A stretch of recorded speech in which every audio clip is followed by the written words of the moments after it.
So we're going to start looking at the Pittsburgh Pirates. So who did the Pittsburgh Pirates add this offseason? Yeah, so starting off, we have Andrew McCutchen, which of course is a big name. He started his career with the Pirates and then more recently was on the Brewers. But it seems like he's starting his farewell tour with the Pirates this year, and this might be his final year playing in the bigs. And then we also have G-Man Choi and veteran Rich Hill, who's entering his age 43 season as a pitcher. Is he MLB's oldest player? I believe so. Yeah. Wow. Even older than Wainwright. That is crazy. What are the odds the Cardinals acquire Rich Hill this year? It would fit a pattern, right? Between LeBlanc, Lester, Happ, Quintana. I don't know. I figure we might go after him at the deadline when we need a starter. Yeah, he might be our target for the trade deadline for sure. Following the Lester and J.A. Happ dynamic. I remember at the start of last season, I really, really wanted Jose Quintana to start opening day because we know Pujols has great numbers against lefties and Quintana was a lefty. And watching Quintana from the Angels fan perspective of me, that was not good. He was really not good with the Angels. And I was like, oh, yeah, Quintana's not a good pitcher. Let's have him face against Pujols during opening day so we can homer. But yeah, seems like things have changed. Quintana's now a guy I'm really sad the Cardinals let go. So yeah, I really wish we would have signed him now that he's with the Mets too. That really stinks. But regardless of these, veteran acquisitions the Pirates made, the real story there is the young talent. So let's talk about that a little bit. They have their stud center fielder, Brian Reynolds, and then the left side of that infield is going to be a ton of fun between Ke'Bryan Hayes, who honestly will be in the running for Gold Gloves for the next 15 years with the level of defense he plays.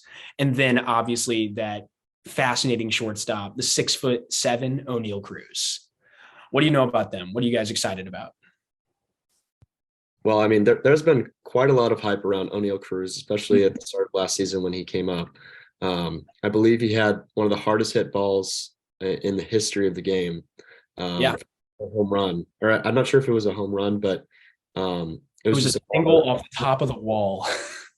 Oh, that's right. It just came back off the wall at light speed. So he was only able to make it to first base. That's right. But I mean, he's a fascinating player. He has one heck of an arm too. He can just whip around the diamond. So I'm excited to watch him next year. Yeah, O'Neal Cruz now holds the record for the fastest throw across the diamond, which is going to be shattered when Mason Wynn comes up. But he broke the record set by Tatis a couple of years ago. And then he also has an elite sprint speed. He reached 30 feet per second, so he's right up there with Trey Turner. He hits the ball as hard as Giancarlo Stanton.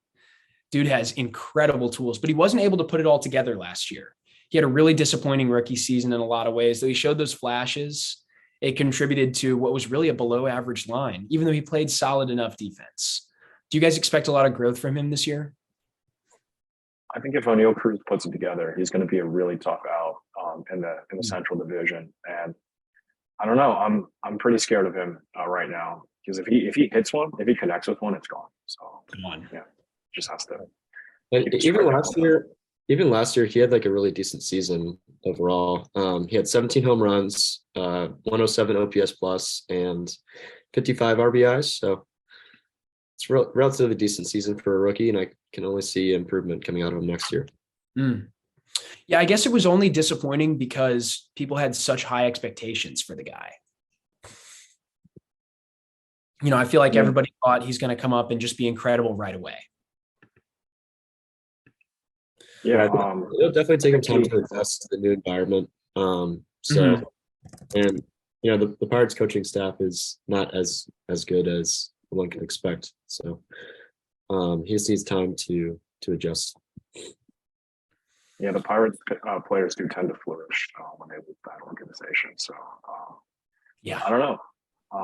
Ke'Bryan Hayes really scared me though, mostly because as a Cardinal fan, we have our third baseman who's Arenado's gotten like 10 Gold Gloves in a row, and Ke'Bryan Hayes defensively I feel like is the biggest threat to ending that. I think he surpassed Arenado in defensive runs saved last year, even in Yes. fewer games. So I don't know. He scares me a little bit. His defense is definitely his strong suit, but we have seen him offensively put it together in 2020 for a little bit. He was a monster then, but if he puts it together offensively, he could be one of the best third basemen in the league. Yeah, I think Brian Hayes may be a more consistent defender than Arenado, but he doesn't quite have those flashes of brilliance. Arenado won the Gold Glove last year. The advanced metrics loved him, and they carried him right to the finish line. But the reason he got over that hump and finished ahead of Hayes, in my opinion, was because he just had 3 or 4 unbelievable, iconic plays last year. If you recall, the barehanded grab that he threw across the diamond to Goldschmidt, the throw right over the runner's shoulder headed home, then that jump turn throw against the Rays to keep us in that game to get that force out at third. So Arenado just has those moments. And that's why I think it's still going to be really hard for someone to dethrone him, even if Ke'Bryan Hayes grades out as the slightly better defender. But Ke'Bryan Hayes last year was still, for what it's worth, a 4.5 WAR player with an 87 OPS plus. So, I mean, this dude, if he puts it together, you're absolutely right. He could break out and be an all-star, potentially an MVP candidate if he can add value with the bat, because he's going to have a, pretty solid floor of about 4.5 WAR defensively. Even if he just adds 3 or 4, we're talking about a guy who's worth 7 to 8 WAR, which is the range Arenado was worth last year. That's right where Goldie was. That's where most MVPs reside. So I think he's going to look a lot like a Matt Chapman in a few years from a value standpoint. But with all this young talent, and they've got some interesting pitching prospects in the pipeline, is it going to be enough right now? Is it going to be enough to get them out of the basement, or will they finish in last again? Remember, the Pirates did lose 100 games last year. What do you guys think? I said this last episode, but I think the McCutchen effect is going to play a pretty big role in this season. It's always great to have veteran leadership in your clubhouse, and I don't really think the Pirates had that last year, especially with a guy who has been surrounded by the Pirates organization for so long. I know McCutchen was gone for a few years, but even like you saw what Albert Pujols did, he jumped right back into the Cardinals clubhouse like he never left. So yeah. I think McCutchen will provide that veteran leadership. I think his numbers will definitely increase from what they have been in the past. We've seen that again with Pujols. I think he'll have a similar year, maybe not as magical of a season, but it will definitely show flashes of McCutchen of days past. Interesting. Yeah, and other things to note about McCutchen is he's very close to some important career milestones. Career hit number 2,000 is right around the corner. Walk number 1,000, and there are a bunch of other big step ups in his career coming up for this season that he could very reasonably hit. So it'll be exciting to watch him and see what he does with the Pirates. So is Kutch a Hall of Famer, and does he have the chance to push himself to that? Honestly, it all depends on what happens next year. If he does decide to continue playing and play another year after this season, we'll have to see what he puts together. But as of right now, I'm going to say that he's not quite a Hall of Famer. I'm going to agree. I'm not sure he's even very close at the moment. He does have the one MVP season in 2013, and at that point, he looked to be on track to a Hall of Fame career, but he really slowed down.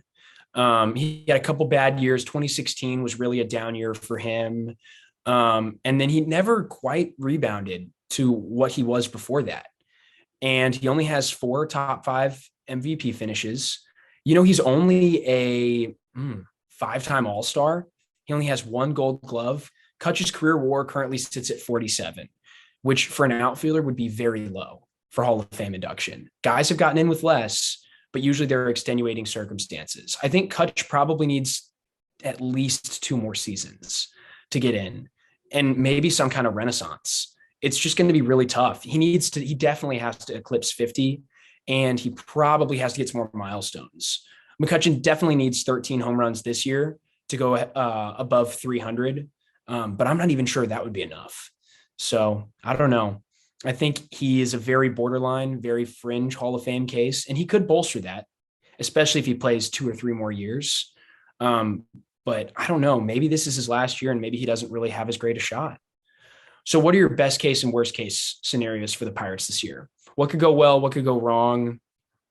And where do they end up? I don't see them being over 500. They have some exciting players. G-Man Choi is fun to watch. McCutchen, of course. Carlos Santana might show some promise. They brought him in from Seattle. He was not great for the last couple of years, but we have guys with track records who have shown some amount of promise, but I don't think that pitching is there at all. Right now on roster resource, that rotation is headlined by Ronzi Contreras, who has that guy's projected legit. 4.19 ERA. No, and then it's Ronzi Rich Hill. Contreras is legit. I am terrified of Ronzi Contreras. Did you watch him last year? Mark my words, he's going to be legit this year. He's very good. I'm just saying, I don't really, aside from him, let's say he's really good. Aside from him, it's Rich Hill, who's very old. Yikes. I think his age 43 season. Mitch Keller, who we've seen. I love to see Mitch Keller. He's always a fun opponent for the Cardinals. JT Brubaker and Vince Velasquez, who has not been good at all for the last couple of years. So that rotation, I don't think can hold anything. And that lineup has pieces to dream on, but it's definitely not a contender. There's no world where I see the Pirates finishing over 500. Gotcha. I could see them finishing fourth place in Central Division, probably ahead of the Reds. I think they do have the tools to make it a more interesting season than last year, and I could see them losing anywhere between like 80 to 90 games. I don't see them losing over 100 again. I think they moved past that a little bit, but they just have to hope for offensive power from their young players, veterans to help them make some. Yeah, I think for me, the worst case scenario for the Pirates is that they end up losing 100 games anyway, that O'Neal Cruz doesn't take that big step forward, that Ke'Bryan Hayes solidifies that he's a below average bat, and that they don't get anything back for Brian Reynolds. I think Brian Reynolds gets moved. I don't know. I think they need to. Brian, he doesn't want to play there. And how much control does he really have left now? Is he an arbitration guy now? I think he has a couple more years left. He's in his third year of service time. So I think he has 3 years left with the Pirates. He'll be in arbitration this year. Yeah. So he's entered arbitration now. The clock is ticking. You're probably not going to win when he's there. You might win his last year, but I think you need to deal him. You need to get something back, hopefully some pitching. So I think that's a worst case scenario for them. And they end up losing 100 games anyway. I think the best case scenario for the Pirates is that all these young guys take a step forward. They have some guys break out down on the farm. Quinn Priester, that big pitching prospect, looks good in the minors.